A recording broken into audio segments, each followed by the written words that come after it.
الحمد لله رب العالمين والعاقبة للمتقين ولا عدوان إلا على الظالمين والصلاة والسلام على أشرف المرسلين محمد صلى الله عليه وسلم وعلى آله وصحبه أجمعين وعلى من اتبع سنته إلى يوم الدين رضوان الله تعالى عليهم أجمعين. وبعد poštovana braćo i sestre, assalamu alaikum wa rahmatullahi ta'ala wa barakatuh. Neka je neizmjerna hvala uzvišenom gospodaru svjetova, milostivom i samilosnom, što nas je stvorio muslimanima, što nam je podario Kur'an i Kerim, kojeg učini da bude uputa bogobojaznima i onima koji razum imaju. Neka je salavat i selam na njegovog miljenika i posljednjeg poslanika Muhammeda sallallahu alaihi wa sallam, njegovu časnu porodicu, njegove ashabe i sve one koji slijede njegov put do sudnjega dana. Amin. Neka je iskrena hvala uzvišenom gospodaru svjetova što je učinio da na ovim prostorima zasvijetli svjetlo Islama i što ga je do dana današnjeg sačuvao i molimo ga da ga sačuva do sudnjeg dana. Amin. Neka mu je iskrena hvala što nas je uputio na pravi put i što nam je omogućio da na ovo mubarek mjesto, u ovoj mubarek džamiji se danas sastanemo kako bismo svojim djelom, riječju, zikrom, sjećanjem na Allaha dželle šanuhu, spominjanjem njega uzvišenoga, citatima iz Kur'ana i Kerima, kao i salavatima na Resulullaha sallallahu alaihi wa sallam, potvrdili da smo pristalice, odnosno pripadnici oni koji kažu ašhadu an la ilaha illa Allah wa ašhadu anna Muhammadan abduhu wa rasuluh. Ja svjedočim da nema drugog Boga osim Allaha dželle šanuhu i svjedočim da je Muhammed njegov rob i njegov poslanik. Alejhi salatu wassalam. Draga braćo i sestre, meni je čast i zadovoljstvo mi je i posebna mi je radost što sam imao priliku obaviti ovaj zijaret i prisustvovati ovoj mubarek svečanosti, susresti se sa svojom braćom po vjeri i vidjeti njihova lica i zajednički učestvovati u ovom mubarek djelu. Ja želim da iskoristim ovu priliku kako vam je i najavljeno, ne da bih održao nekakvo naučno posebno predavanje, već da bih u skladu sa kuranskim principom gdje uzvišeni gospodar kaže fedekir fe inne dikra tanfa'ul mu'minin, i opominji jer zaista opomena koristi vjernicima. U skladu sa tom porukom Allaha dželle šanuhu želim kroz prizmu Kur'ana i Kerima i sunneta Resulullaha sallallahu alaihi wa sallam iznijeti nekoliko nasihata, odnosno napomena sa uvjerenjem da će biti od koristi, ako Bog da, inša Allah, za sve nas. Draga braćo i sestre, svi koji smo ovdje prisutni, neko češće, a neko rjeđe, izjavi šehadet, izgovori la ilaha illallah, neko razmišljajući o tome šta znači, a neko i ne razmišljajući o tome šta znači. Međutim, i pored te naše potvrde, i pored tog isticanja, odnosno našeg deklarisanja da smo muslimani, da smo pripadnici Islama, vrlo često možemo da primijetimo, a u tome ćemo se svi sigurno složiti, da je od islama mnogo toga odsutno kod nas. Da se mnogo toga što je prisutno izvitoperilo, odnosno iskrivilo.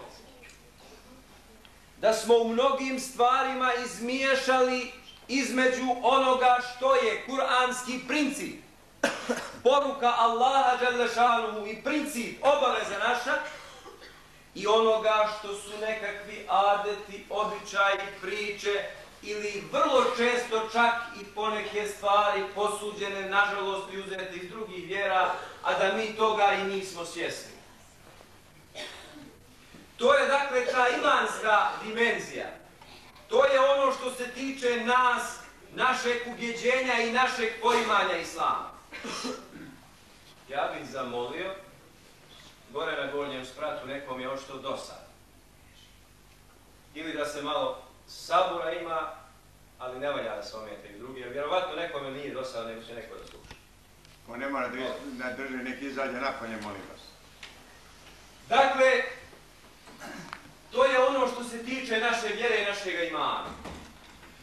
Međutim, postoji još jedna druga stvar. Mi o islamu, draga braćo, ne želimo da filozofija. Islam je mnogo jednostavan. I zato želimo da ga takvog i predstavimo. Želimo da ga imamo pred nama, pa da vidimo šta je to što smo mi propustili, šta je to što nismo. I zbog čega smo u određenom halu u kome jesmo. Danas gledate dnevnik, slušate dnevnik, slušate izvještaje sa ovih prostora, slušate izvještaje, ne znam ti, od Japana do Amerike. Onde se ratuje, onde se ne ratuje, onde progoni, onde, ne znam ti, hapšenja, ne znam ti, muke razne i koje kakve se. Ako pogledamo sve to, šta možemo, nažalost, da konstatujemo? Možemo da konstatujemo da je 70%, ako ne više, od tih muka muslimansko. Gdje su muslimani, tu su muke, tu su ratovi, tu su progoni. Zašto? Zašto kad vi sami znate da i pored toga što i među nama ima raznih ljudi, ali da smo u suštini miroljubivi, da ne želimo nikome napraviti zulum. Ne zbog toga što smo to mi eto takvi po rođenju, već zbog toga što smo muslimani. A što je riječ islam od istog korijena riječi selam. Selam je od prve vrste glagola u arapskom jeziku, a islam od četvrte vrste. Ali su od istoga korijena. A selam znači mir. Dakle, i islam je izvedena riječ od mira. A šta se dešava? Hoće da, kaže teroristi, fundamentalisti, teroristi. I mi mislimo, stvarno nekakvi teroristi, postoje islamski fanatici koji hoće da unište čovječanstvo. Laža ljudi. Vjerujte, laža. Nema od toga ništa. Oni hoće nas da islamom poplaše. Pa da se mi bojimo islama. Jedno to, a drugo, hoće da time skrenu pažnju sa sebe. Ko je izrodio fašizam? Jel fašizam od muslimanskih naroda i od nemuslimanskih? To je zapadna Evropa dala. Fašizam, nacizam, komunizam, inkviziciju u Španiji, lomače, spaljivanje ljudi. Jesu to muslimani proizveli? Nisu. Ali da bi se pokrilo to smeće, onda se skreće pažnja na drugoga. Eno, muslimani hoće šarijatsku državu, hoće islam, hoće. Pa čekaj, ako hoće oni to, za njih tamo, pa pustite i neka će. Nemoj da vas diraju. Ali šta smeta tebi tamo na zapadu, što onaj u Afganistanu hoće šarijat? Što tebe briga? A zastupaš ljudska prava, jednakost. Ako ti imaš svoje kršćanske principe i tebi nikom ne smeta da isprovodiš bilo na državnom ili ličnom nivou, što onda ti smetaš tom siromašnom tamo koji nema ni kako treba pantolone da obuče, tebi smeta što on hoće šarijat, što hoće islam. Vidite zula. Draga braći i sestre, ja nemam namjeru sa ovim da raspirujem mržnju ni prema kome, nego samo moramo da otvorimo oči. Moramo da otvorimo oči da ne nasjedamo na trikove koji nam se nude putem novina, putem sredstava informisanja. I znate šta se dešava kod nas? Dešava se, nažalost, u posljednje vrijeme da mi muslimani, pa čak i oni iz džamije, učimo o vjeri iz novina, iz politike, iz ove, iz one, ne znam ti, Ekspres, iz Večernjeg. O islamu čitamo iz nemuslimanskih novina, subhanallah. I oni nas uče šta je to naša vjera, pa nam kažu to zaostalost, srednji vijek, ne znam ti, hoće odsjecaju ruke, odsjecaju noge, odsjecaju glave. A mi muslimani, mi znamo šta je islam. Znamo da od onoga što pričaju u islamu nema ništa, pogotovo ne na onakav način kakav ga oni predstavljaju. Draga braćo i sestre, zbog čega je to tako? Šta je cilj toga? Cilj toga je da se mi iskompleksiramo. Da dobijemo kompleks niže vrijednosti. A šta je kompleks niže vrijednosti? Kompleks niže vrijednosti je kad te je stid što si nešto. Osjećaš se manje vrijednim. Manje sam vrijedan zato što sam musliman. I onda se stidim toga što sam musliman. Neki od nas se stide da kažu da su muslimani. A neki pa eto i kažu ako i neko pita, ali ne bi baš htjeli da se vidi da su muslimani. Pa i svojim detaljima, bilo nošnje, bilo običaja, bilo manira, imidža, pokušavaju predstaviti da eto nisu oni baš ti muslimani. A vi ste svjedoci da su nas deformisali, jel tako? Oni su nam natakli to. Natakli malo na taj način, malo poplaši, pendrekom zaprijeti ovam onamo, bit će ovoga, bit će onoga, malo, ne znam ti jeli, mrkvom, onoga ko hoće da to prihvati, i onda se mi nalazimo u jednom bunilu, u jednom strahu, u jednim presijama. A zašto sve to? Zato što je iz našeg srca iman ili potpuno otišao, ili toliko oslabio kao kad ono struja, svjetlo toliko oslabi, pa samo svijetli unutar one sijalice. A nema efekta nikakvog okolo, ne daje zrake, odnosno ne koristi okolici. Tu je dakle suština problema, dragi braći. Mi to moramo shvatiti. Jer vi znate, kad je neko bolestan, pa ode kod ljekara, prvo što ljekar treba da uradi jeste da mu da dijagnozu bolesti. Da utvrdi koja je to bolest kod njega. Jer da bi poslije toga propisao terapiju, jel tako? Dakle, ukoliko se ne utvrdi dijagnoza bolesti, ne mogu se propisati lijekovi. Ako se propišu, vjerovatno će se propisati pogrešno, pa će dati kontraefekt. Zato mi, draga braćo i sestre, prvo moramo utvrditi našu dijagnozu bolesti. Ovo je civilizacijska bolest, kulturna bolest, moralna bolest. Mi je moramo utvrditi, a već smo je utvrdili. U čemu je problem? Problem je u tome što smo se udaljili od islama. Mnogi od nas misli ako se približim kršćanu ili jevreju, bit ću mu draži i manje ću imati problema. Nije tako, draga braćo i sestre. Naprotiv, budi ono što jesi jer je to pošteno. Svako voli poštena čovjeka. Čak i kafir, najgore kategorije, voli poštena čovjeka. Ili u najmanju ruku ga više voli nego nepoštena. A ako hoćemo da se predstavljamo nešto drugo, to je nepošteno. Pokušavamo da ih prevarimo. I zato imaju pravo posle i zulum da nam čine. Jer se ne predstavljamo onim što jesmo, a mi smo muslimani. To mora reći. No nakon što smo utvrdili dakle tu dijagnozu bolesti, što smo vidjeli šta nam fali, sada nam treba terapija. Koja terapija treba da se primijeni? Naravno, pokušavam da vam ovo kažem vrlo kratko, jer su ovo teme uglavnom vrlo široke teme, a ne bih htio da uzmem puno od vašeg vremena. Postoje 3 stepenice koje se moraju zapamtiti i imati na umu od sad pa do sudnjega dana da su te 3 stepenice na koje se moraju muslimani popeti. Ako se ne popnu, doživit će totalni debakl, krah i ovoga i budućeg svijeta. Koje su to 3 stepenice? Prva stepenica je pojedinac. Druga stepenica je porodica. I treća stepenica je zajednica. To su te 3 stepenice na koje se mi moramo popeti. Odnosno, to su te 3 stepenice koje mi moramo čvrsto izgraditi. To je jedini način da se izađe iz ovog hala u kome se nalazi. Šta to znači pojedinac? Izgraditi snažnog pojedinca. U kom pogledu? U svakom pogledu. Prvo, u duhovnom pogledu. Da to bude čvrst vjernik, koji samo Allahu dželešanuhu na seždu pada.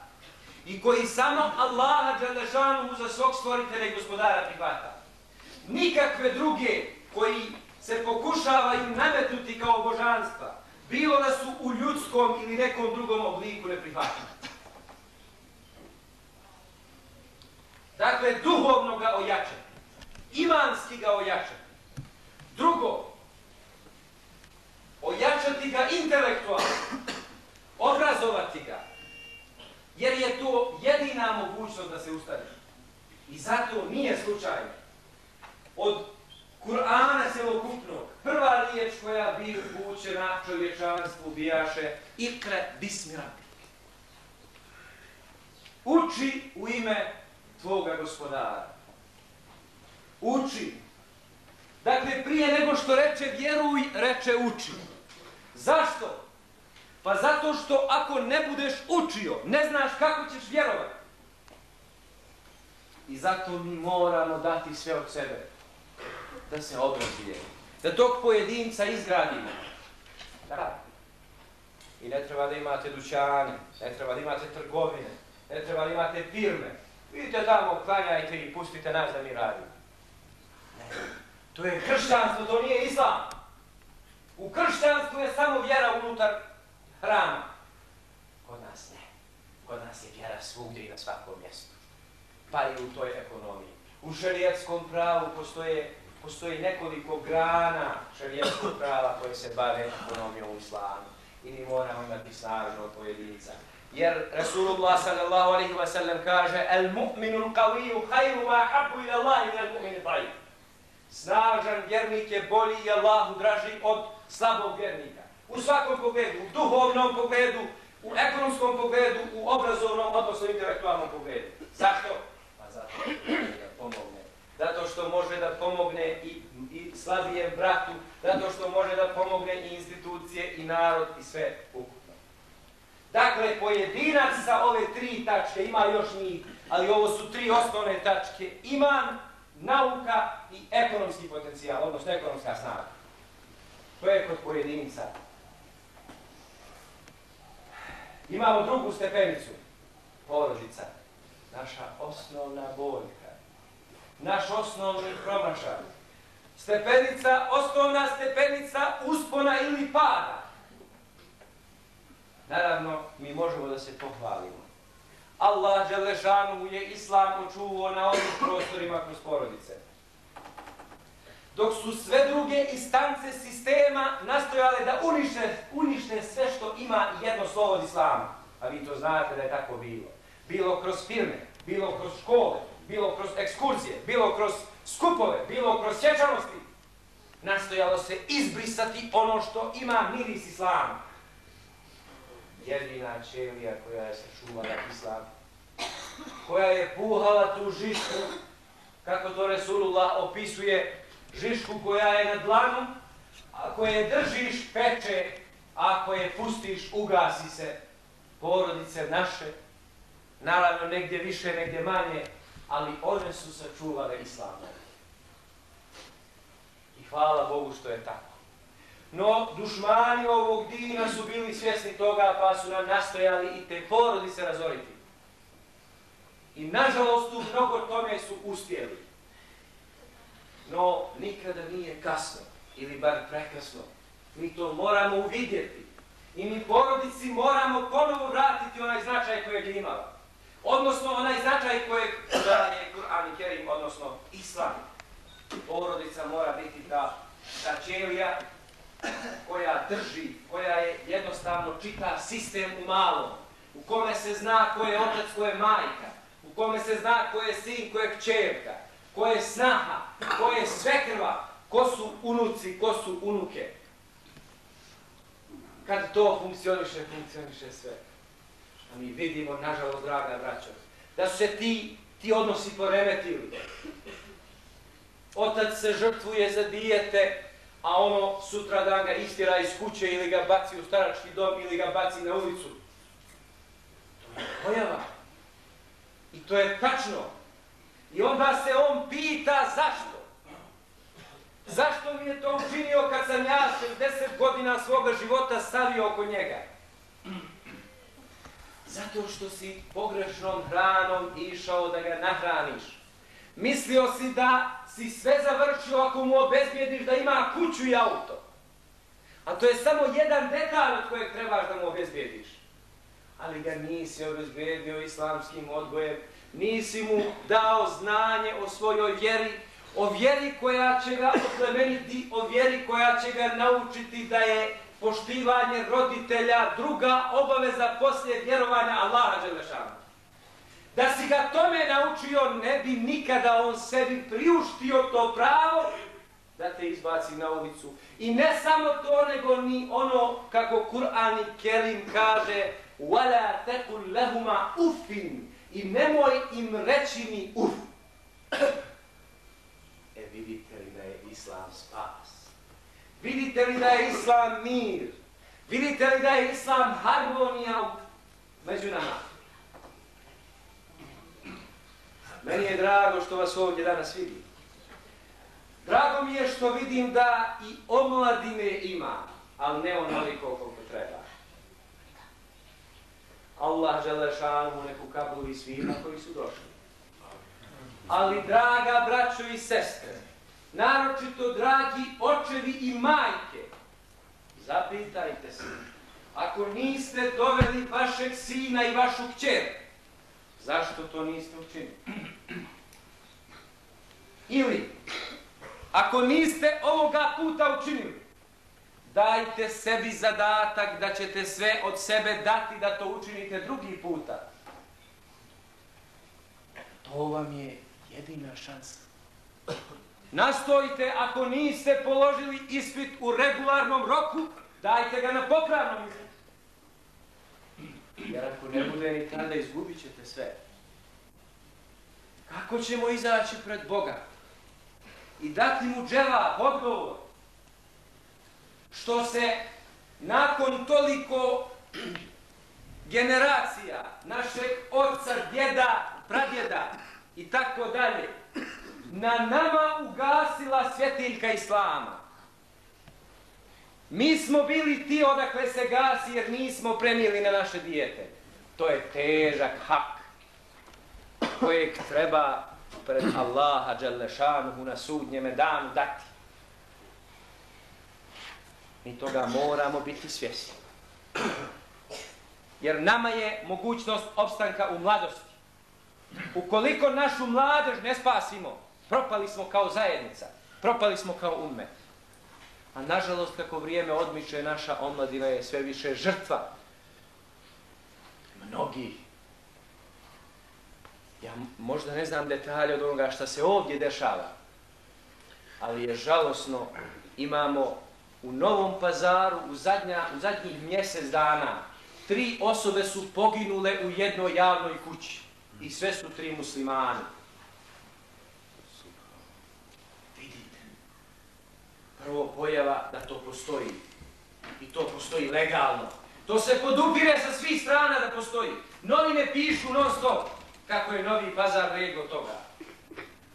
Naravno, mi znamo da na drugim krajima toga ima još više. Ali je cilj da se predstavi da su tamo gdje su muslimani, tamo je taj pisluk, nemoral i sve to što ide sa tim. I to se eto vraća. To je početak alarmantnog stanja. I mi moramo, jedini put, nema hajra od proglasa, nema hajra od osuda. Jedini put rješavanju tome jeste ovim putem. Pojedinac, porodica, kao druga stepenica i treća stepenica zajednica. Jer kad se formira nekoliko pojedinaca, iskreni, mumina, jaki, čvrsti, imani, intelektualno, ekonomski, oni će formirati jaku porodice. A skup jakih porodica zajednicu. Zajednicu koja će ugušiti zlo, ugušiti nemoral, a dozvoliti da cvjeta moral, da cvjeta harmonija i poštenje među ljudima. To je treća stepenica, draga braćo i sestre, na koju se mi ako Bog da inša Allah moramo popeti i nećemo odustati sve dok to ne ostvarimo. I budite još jedno ubjeđeni. Islam je bio u opasnosti prije 10 godina. On više nije u opasnosti. On ide odozdo prema gore. Negdje to ide mnogo brže, negdje mnogo sporije. Dakle, ne brinite se za Islam. Islam neće propasti. Brinite se za same sebe. Mi možemo propasti. Islam ne može propasti. Islam je lađa koja plovi. Vrlo snažna lađa. Vrlo sigurno plovi. A mi smo ti. Neki od nas su se ukrcali na tu lađu, a neki se još nisu ukrcali. Dakle, lađa se neće potonuti ako se mi ne ukrcamo. Ali ćemo mi potonuti ako se na tu lađu ne ukrcamo. Konkretno kako to ostvarivati? Okosnica ostvarivanja ovih planova, odnosno ovih principa, jeste islamska zajednica. Sa svojim imanima, sa svojim džamijama i sa svojim džematlijama. Naravno, mnogi će od nas sad reći, pa imam ovakav, pa ne valjaju nam imami, pa treba nam sa fakultetom, pa i nemamo, pa neštima nam ovo, pa neštima nam ono. Prije nego što mi to kažete, ja ću se sa vama složiti da je tako. To je tako. I nije samo ovdje, nego i na drugim mjestima. Naravno, negdje malo bolje, a negdje malo lakše. A zašto je to tako? Pa to je upravo još jedno smeće koje smo mi naslijedili od ovog sistema koje...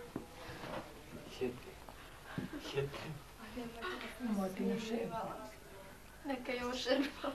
Ja.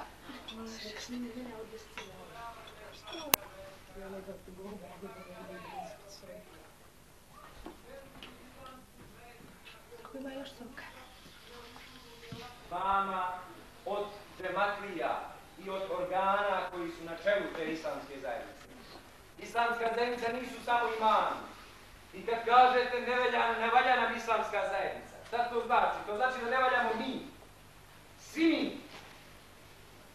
Mi imamo još jednu pojavu. Džematlije kritikuju imame. Ne valjaju nam imami. Imami kritikuju džematlije, ne valjaju nam džematlije. I ako možemo se do sudnjeg dana prepucavati, jel stariji je ja ili ko? A šta je u pitanju? U pitanju je upravo jedno te isto. Mogli bi da pričamo tu priču, kada? Kada bi bili džematlije odavde, a imami iz Japana došli od nekog, uvezli, pa nam ne valjaju, ne uklapaju nas. Ali, ti imami, to su naši sinovi, naša braća. Dakle, oni su nikli iz ovog naroda. Dakle, draga braćo i sestre, da smo mi bili bolji, mi bi izgradili jače imame, bolje imame. Nego, mi smo jedni. Koliko nam ne valjaju imami, toliko ne valjamo mi. Odnosno, koliko nam valjaju imami, toliko valjamo mi. Šta iz toga treba da se zaključi? Iz toga treba da se zaključi da moramo da prestanemo sa tim psovkama. Da moramo da prestanemo sa optužbama. Nego da zajednički krenemo. Pa da zajednički po ovoj formuli, pojedinac, porodica, zajednica, uspijemo, ako Bog da inša Allah, uz Allahovu pomoć, da budemo jaki, da budemo samo Allahu Đelešanuhu pokorni, da budemo uspravni. Jer pazite, nije slučajno da je Allah Đelešanuhu stvorio čovjeka uspravno, a većinu životinja stvorio, jeli, horizontalno. Čovjeka uspravno, a životinju horizontalno. Dakle, pognutu. Životinja hoda pognuto. Na 4 noge. Ili nije bitno, ali uglavnom pognuto. Zašto? Pa zato što je čovjek dostojanstven. Uspravno. A životinja je pognuta. Zašto? Pa životinja, pored toga što je podređena Allahu Đelešanu, samo Allahu Đelešanuhu podređen. I zato je dostojanstven i uspravan. I nemojmo, draga braće i sestre, ako nas je Bog počastio da budemo uspravni, nemojmo sebi činiti zulum i prelaziti u životinjski tepter pa se savijati.